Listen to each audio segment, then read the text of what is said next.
As promised on the campaign trail by Governor Michelle Lujan Grisham, New Mexicans will see an increase in the statewide minimum wage. According to the bill she signed this week, starting in January of next year, the minimum wage will go up to $7.50 an hour to $9 an hour. The wage is then set to rise each year until it reaches $12 an hour in 2023. Tom, and you're a business owner, just flat out, what do you think of this idea, this change? I know it's hard to speak from your own shop, but kind of casting out for small business, all statewide, how does it look to you? It's mandated compliance to do the right thing. So what I mean by that is that hopefully small businesses and small business owners who this will hit the most. Right. Hopefully they've been wanting to do this for a while, but just haven't felt a need to because they could always get away with doing the lower rate. That's the point. Now, that throws everybody into the same bucket and stuff, and I don't want to do that because I think overall it'll be good for the state. I think that when you have a mandated increase of minimum wage going hand in hand with mandated potential tax increases, because as of now the tax increase still has yet to be signed. You're basically taking away any gains from the minimum wage, especially if they use a nonprofit hospital, if they use cigarettes, who knows what other types of items that are being taxed. So it's good, but when you look at the taxes, it's really not that much of a gain. There you go, Giovanna. Interesting. We can't never forget that, and the governor made this point too, that this affects women mainly. When you're talking about low-wage help, the women we don't think about changing bed sheets in hotels, working in kitchens, working in laundries. Are they not due a raise? I mean, it's been since forever. Yeah, well, it's been 10 years. Right. Yeah, 2009. And so, yeah, I think it makes sense. I think it's about time. And so we're going to have to deal with the fallout and how businesses are going to manage that. But for sure, it impacts women disproportionately, and women need that pay increase. And when people earn more, they spend more, right? So we know that. And women are big spenders. They're consumers and spenders, and they'll spend more on food, more on things for their kids. And so, I think it's about time. I think there's just no question. The question really is how is this, how to implement it and how to prepare businesses for the impact and for the rise in overhead. I'm a business owner too. I don't employ any minimum wage people, so it's not going to impact me directly. But I think when businesses have some time to prepare and also education, like some tools and information, I think that will be able to help. Good point. Harry, one of the interesting bits that the discussion entailed was not tying it to the index for the cost of living. Right. Yeah. That's interesting to me. As a business side of you look at the business. Was that appropriate to not tie it to that index? I mean, well, partially because it's been so long since there's been a increase in the minimum wage. I'm not really sure that relationship makes a whole lot of sense to tie it to increases in prices. It really has to look at what a living wage is. What's going to enable people, and this is one of the things the governor talked about, who work full time to at least be able to provide a decent standard of living for themselves and their kids. And so a lot of the work that I do on low wage work and living wages really focuses on the moral case as much as the economic case.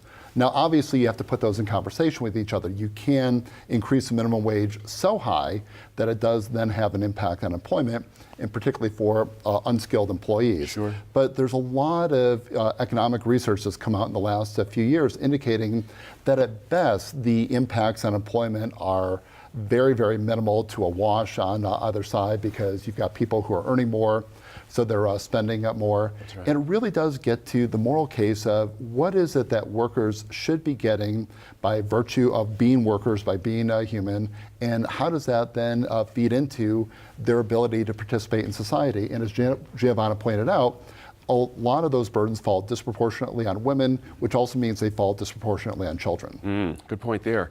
The idea, Justine, that businesses may not be able to afford something like this. We've got increases coming almost every year until that reach that peak there.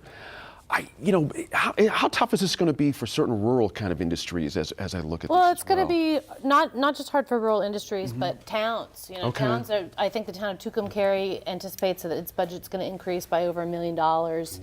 and it's going to be really hard to shoulder those costs. I think one of the most interesting things about this piece of legislation is not what's in it, but what was stripped out at the end of the session, and that is the requirement that the state also pay minimum wage on its contracts. That's right. It's going to be a huge hit. So the state is not required to pay minimum wage. It's going to be a huge hit, particularly to home health care workers. And you talk about the effect on women. Many of these businesses who have contracts with the state are anticipating a 30, 40% increase in their payroll. Because, of course, the wages are going to increase, but their reimbursement from the state will not. And that's going to mean lost jobs right away, which not only will affect the people doing that work, which is thousands, but it'll also affect the people who are on the receiving end, who are set up, who need home health care. Right. And that was discussed and intended. I mean, it was stripped out because the state didn't want to score, they wanted to show that revenue. But that's a huge problem that's going to need a fix, and it's going to hit a lot of people. That's only one area, one sector. But I think it is going to be very hard for and that will hit harder in the rural areas. Where a lot of people rely on home health care. So it's hard to say on balance, whether people are going to be taking home more money. When you look at the number of jobs that may be lost, it could really be a pretty negative impact. Interesting point there. Tom, I also want to touch on the idea of a separate wage for teens. That was part of the negotiating point as well. It's going to be allowed to be a little bit lower than the standard minimum wage. And, just people being what they are, I'm wondering if there's going to be like some gamesmanship. Well, suddenly we'll walk into businesses, we saw all these teenagers suddenly behind the counter, you know what I mean? As opposed to adults. I'm joking, of course. But you see what I mean? Yeah. Well, no, I think there's some truth to that. I mean, there are folks, there are good players and there are bad players. The good players are already paying above minimum wage. They're already providing health care benefits for all of their employees. The bad players, they're going to look for a way to get by with the bare minimum. That's right. Whether that's hiring all teenage workers, which, hey, some businesses that might be good. You never know. Work if you can get it, I guess. I don't know. Depends on the teenager. That's true. That's true. I don't Exactly. think it's that stark, good and bad. There are industries that are just set up with lower wage workers, and people rely on those jobs. I mean, so there are other things that those businesses can be doing, though. I think when we look at businesses that have other kinds of policies in place that support families, like paid leave and flexible scheduling, and things that don't cost a lot of money, like flexible scheduling or job sharing. But this law leaves no room for that. I mean, it's a big unfunded mandate for those businesses. Well, what I'm saying is when we have businesses that are doing those kinds of things, they tend to be able to pay higher than average wages in the industry and get ahead of the curve. And even in some of these low wage industry businesses. Harry, tipped employees.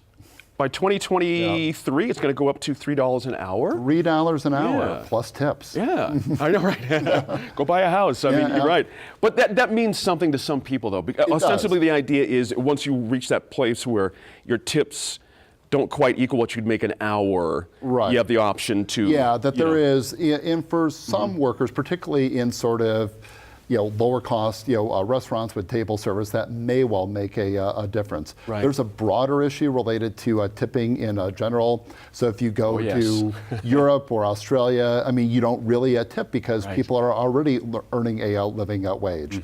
So there's been a lot of work that's been done on this. We also know, for example, that in restaurants, there's a lot more sexual harassment that occurs, in some contexts, because if you're female, it's like you have to sort of go along in order to try to increase tips. You're not really able to complain. So there's a whole bunch of things I think we have to think about in terms of tipping.